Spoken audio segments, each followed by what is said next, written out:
we have implemented a groundbreaking improvement to volume IQ, which is so awesome. Really cool. So let me show you what that is.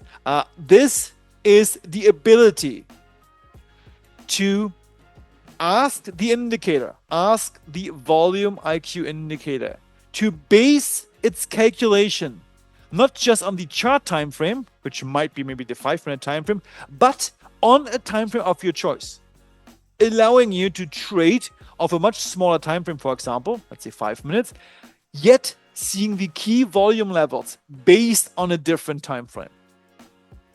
This was not possible before because it's a very complex calculation to, first of all, the indicator itself is very complex, even on the chart time frame. And secondly, doing the exact same calculation on a different time frame is a whole different story.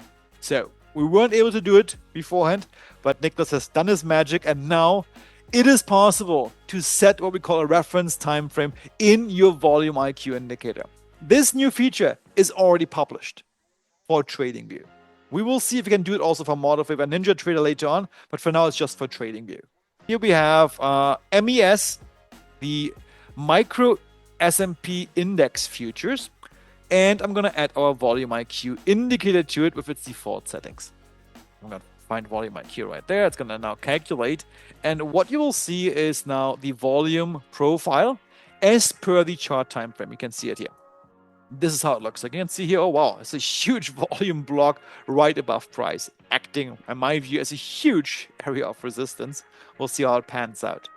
But this is for the 5-minute time frame. This is the chart time frame. But what if you wanted to see the volume profile not on the 5-minute time frame, but perhaps on the 30-minute time frame, while staying on this chart here, on the 5-minute chart? This was not possible before, but now what you can do is you can go to the settings of Volume IQ. There we go. Go to Inputs. You scroll all the way down.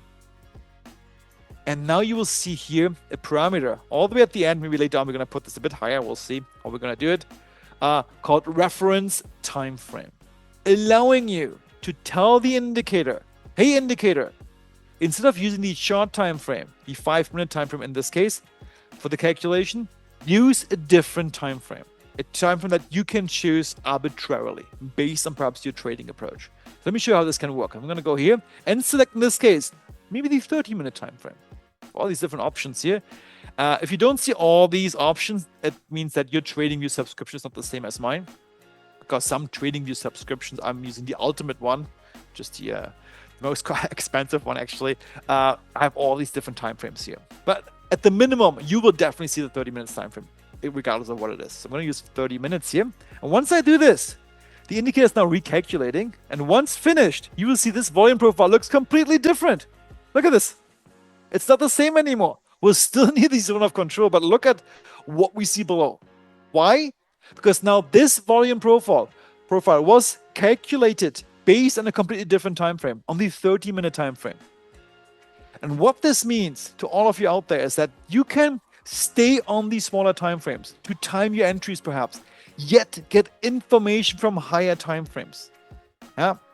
In my view, where prices right now here, even on this higher time frame, look at, we're right at this huge zone of control, and all the other levels are so small. So should we lose this level, now we're getting into this low volume area here, as per the 30 minutes volume profile, and there might be a big push lower. Yet one more warning sign that perhaps now going long might not be the best idea. So at the minimum, I would like to see prices break above this big volume node here, the zone of control. And this is already published for everyone out there who's using Volume IQ for TradingView.